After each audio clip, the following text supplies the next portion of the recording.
Did y'all see what JCF said about body-worn cameras? All I could say was, oh wow. The people them say they will not be dictated to by Jamaicans for Justice, Indicom, or any other groups about how or when body-worn cameras are deployed. Now I gotta fix my ear. And I know I'm tired. I'm going to go on to some reading. See them? And the people then send for me. So the police are basically saying they will decide when body-worn cameras are used. Not the public or not any oversight bodies. But my thing is, isn't the whole point of body-worn cameras or body cameras is to build trust and accountability? JCF. So what do you guys think? Do you think body cameras should be fully controlled by the JCF or by independent oversight? Drop your thoughts and let me know. Newsflash, Jamaica Police Federation says no one will dictate who and when they wear their body cams. Secure yourself from these criminals that call themselves lawmakers, because they're coming for you guys. There's a way of purging the country of the poor men. And the way of doing so is to unalive you guys, appoint a weapon to you guys to cover their tracks. The Police Federation had now said they will not have anyone dictate how and when they wear the body-worn cam. So guys, smart up and know what that meant. It means that is after them unalive or no and appoint a weapon to you, that is when them are going to turn on them camera if them wear it. They're not willing. First I ever see this in history. The police, them don't have any rules and regulation. The head of the police don't have any rules and regulation to say, guess what? We want our citizens to feel safe. We want to be a trusted source of government workers. We want the people of this country to trust us to hear what we are going to make sure that our policemen and women wear this damn camera so we can see in every event what and when something happened. No, they said no one will dictate when and how they wear them. So Jamaica, me want no poor men. Me warn y'all, because the rich man not involved in this. Number one, they can't even go to the rich man gate and go touch it without a warrant. But remember, they go into these poor communities and lie about them having warrant for your homes. When if you tell them to read the damn warrant, your name not on it and your address is not on it. But because of the sake of the fright and the behavior that they have when they come to your homes, people are often opening their homes and letting these criminal-minded people that calling themselves lawmakers to come in their homes, and then they turn around and unalive them. But Jesus Christ, not sleeping. My poor brothers, my poor nephews, and my poor son, may I beg on to do. When I see the police coming, please, may I beg on to stay in full view of personnel and listen to me, people who don't afraid to back out on the phone and video. This is the only way we are going to get little satisfaction if these young men don't have any camera in their homes. Because you see, if that young man didn't have camera in them home, when the police them go unalive the youth after the youth run, go open the door and hold up him on, you'd hear them bust up how much pie after them and see them still find a weapon for a point to the guy. Jesus Christ. What kind of Jamaica this we're living in? Are you telling me that poor people are now controlled by the security forces? Are you telling me that the poor is now controlled by the rich? The wealthy are the only ones that have talk in this country because they can afford hefty lawyers to defend them. But the poor can only afford a legal aid lawyer that will be appointed to them if they can't afford one. Young men and mid-aged men of Jamaica want to watch out. There's a purge on the rise, and this purge is called curve crime. They're going to unalive you guys, appoint your weapon, and cover their tracks. Remember, I told you all, be safe. What if I told you Jamaica rolled out police body cameras over a decade ago, yet the most deadly raids still happen off camera? Jamaica announced body cams back in 2014. A big pilot landed in 2016 with 120 devices across Kingston and St. Andrew. The promise was transparency. The reality is uneven. Today, the JCF says it has about 750 cameras, with more coming. Sounds like progress. But watch the fine print. The Independent Commission of Investigations found that in 2024, almost 4 in 10 fatal police removals happened during planned operations. In those raids, not a single body cam was issued or used. Not one. And in 2025, the pattern did not change. Indicom reported that in the second half of 2024, only one planned operation even had a camera fitted, and it was not turned on. So when the critical moments happen, there is no official video, only grief and competing stories. Look at what happened on September 15th in Cherry Tree Lane, Clarendon. 23 officers went in. 23 officers wore no body camera. 22-year-old Jahmar Farquharson was targeted during the raid and did not survive. CCTV from the house exists, and JCF says the situation is regrettable while the facts are investigated. But the people's question remains. Why are we still depending on luck and private cameras for the truth? Here is the bottom line. Jamaica bought the hardware. What we need now is policy with teeth. Cameras on in every planned operation. Clear penalties for failing to wear or activate. Public reporting. Protect good officers. Protect families. Protect the truth. If you believe Jamaicans deserve to actually see what happens in these operations, follow for the real story. Comment if you think cameras should be mandatory in every raid. Save this for when the next headline drops. Share this with someone who thinks body cams already solved the problem. So, I'm gonna use 3 instances that's very vivid to my memory as to why I think this statement from the Jamaica Constabulary Force, in particular, the Commissioner of Police, I'm gonna tell you why I think that this statement should get you fired immediately.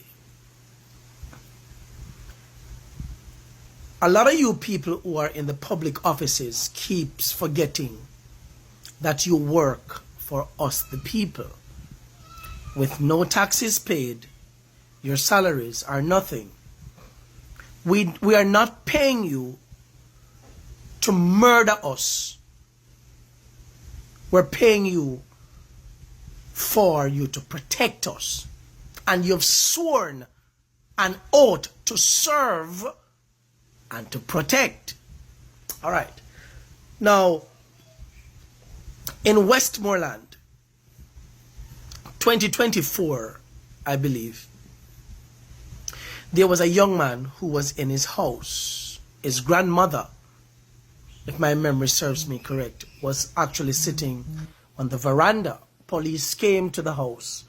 The young man came down, opened the grill of the house, and the police brought him in the back of the house, inside a room in the house, and he was executed. And they dragged the body of this young man past the grandmother on the veranda and took it away. Yeah, true. Jamaica police. And everybody just took the police word that this young man pulled a firearm on them. There's a young man who I believe is autistic in St. Thomas. I think it was 11 miles, either 11 miles or 9 miles. The people who know of this story will actually tell me in the comments. I was on scene. I was there after the fact because I was in Clarendon, and when I heard the citizens lamenting over the fact that this young man was autistic, and the police came into the community in masks, private vehicle, white plate, did not take out their police vests until after they had fired on an autistic young man. And they watched him bleed out as much as possible in a gutter or trench, an open trench. Yeah? This happened in 11 miles. I have it on my video. You can scroll down, I think one where I'm wearing a red coat over a blue and multi something shirt. You can check that video. It's right there on my page, right? The Commissioner of Police have not yet come out to say anything about that killing. Now we are more than 225. More than 225 persons have been murdered by the police force in Jamaica for 2025. 179, I think, for 2024. And 155 for 2023. So, we've been asking for body-worn cameras, especially for the last instance, which is with Jahmar Farquharson from Cherry Tree Lane in Clarendon. For those of you who are not familiar with the story, the Jamaican Constabulary Force, comprised of 23-member squad, 23, went to a house to carry out a warrant. That house and that person's name is not on the warrant, but they went to that house for whatever reason. The young man, there's video evidence where the young man came out, opened the door, gladly went to the door, gladly, broad daylight, ran to the police, opened the door, and of course, they moved him to the side based on what the video was showing, came inside the house, looked around, brought him back into the house. And of course, in the room, you can still see the bullet holes in the corner of a wall, because the police report would have it that this young man pulled a firearm at 23 police officers in his house. The same young man who ran to the door to let in the police officers because he saw them on the video. Yeah? We don't know, out of the 225 that have been murdered since the start of this year, who residents been claiming police murder, and then citizens in the country saying, a lie you don't tell, I believe the police, kill all the insects, all of them are criminals. And we assume that for 225 persons murdered by the police, thank God for Jahmar Farquharson's house that showed the kind of police force that we have in Jamaica. Yeah? Now, I do not support criminal elements. I do not support criminal elements. And I believe that if you are guilty and the police accost you, that you should have a right to be arrested lawfully and be brought in lawfully, legally, to a judge and allow the judge to do that. But it's very difficult when the police have options. They got two options from the Prime Minister of the country, and they got another barbaric option from the Minister of National Security. The Minister of National Security says, shoot first and then ask questions. And he's still the Minister of National Security because Jamaicans vote for that piece of shit to still sit in the office. Yeah? Then you have the Prime Minister. Yeah? The Doctor, the Honorable Mr. Andrew Michael Olness, the Green Clerks Prime Minister, Government Badness, Bro God, 1 p.m. and all the titles that you can give to him. Yeah? That he's so well, the best Prime Minister of Jamaica. That's what some of the very dunce ones have referred to him as. Now, this Prime Minister has been going around with one common cliched statement. They must either meet a judge, meaning the citizens. This is a directive to the citizens and, of course, to the police officers who sit by with M16 rifles, submachine guns, automatic weapons. Sit there. What did he say, my Prime Minister?